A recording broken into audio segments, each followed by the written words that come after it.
3 साल के बाद कर्नाटका में जो कांग्रेस ने गेम ऑफ थ्रोन्स, कौन बनेगा मुख्यमंत्री, ये नाम का धारावाहिक चलाया था, लॉन्गेस्ट चलने वाला धारावाहिक था, वो टेम्पररी इंटरवल में आ रहा है। परंतु केवल सीएम बदलने से, चेहरा बदलने से चरित्र बदलेगा क्या? क्योंकि डीके शिवकुमार जो है वो तो सिद्धरमैया जी से भी आगे हैं जहां तक एडमिनिस्ट्रेशन की बात है।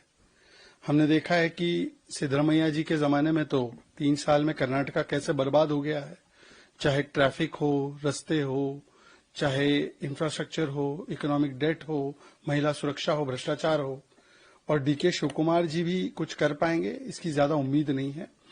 वैसे एक सवाल मन में उत्पन्न होता है कि ओबीसी एससी करने वाले राहुल गांधी जी ने एक ओबीसी सीएम को हटा दिया है।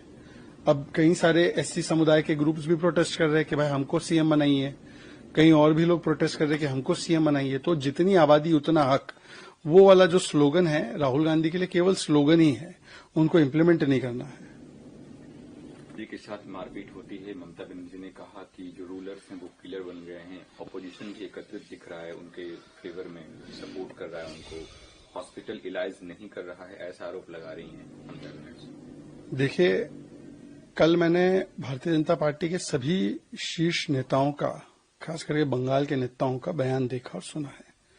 किसी ने भी किसी भी प्रकार की कोई भी अप्रिय घटना को, हिंसा को, हैकलिंग को, यहां तक कि नारेबाजी को भी सपोर्ट नहीं किया है, ना करती है भाजपा। क्योंकि भारतीय जनता पार्टी का तो चरित्र ही नहीं है इन चीजों को करना। हाँ, ये बात अलग है कि लंबे समय तक भारतीय जनता पार्टी के कार्यकर्ताओं को पोस्ट पोल वायलेंस में मारा गया। लंबे समय तक भारतीय जनता पार्टी के राष्ट्रीय अध्यक्ष नड्डा जी पर हमला किया गया। लंबे समय तक भारतीय जनता पार्टी के चुने हुए ट्राइबल आदिवासी समाज से आने वाले सांसद खागेन मुर्मू का सिर फाड़ दिया गया। कई सारे इंस्टीट्यूशंस, चाहे जुडिशियल ऑफिसर्स हो, चाहे बाकी के जो सुरक्षाकर्मी हो, सीआरपीएफ, सीएपीएफ, उन पे भी हमला किया गया। एक समय था राजनीतिक हिंसा का इस प्रकार का संस्थागतीकरण या इंस्टीट्यूशनलाइजेशन हो चुका था। आज इस प्रकार की चीजों को कोई सपोर्ट नहीं करता।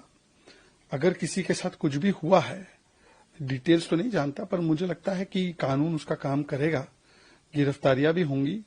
कानून के पास जाकर जो भी आपके पास तथ्य सबूत है वो भी आपको पेश कर देना चाहिए और जल्द से जल्द इन्वेस्टिगेशन होकर जो भी इसमें दोषी पाया जाएगा उस पर कार्रवाई होगी। पर हाँ, ये बात जरूर है, इसको नकारा नहीं जा सकता और किसी को जस्टिफाई करने की पक्ष से नहीं बोल रहा हूं, परंतु जनता में आक्रोश बहुत है और ये आक्रोश हमने देखा है कि किस प्रकार से लोगों का फूटता है जब उनके साथ 15 वर्षों तक इस प्रकार का कृत्य किया जाए, करप्शन हो, कम्युनलिज्म हो या कुशासन हो या उनकी आवाज को दबाने का काम हो।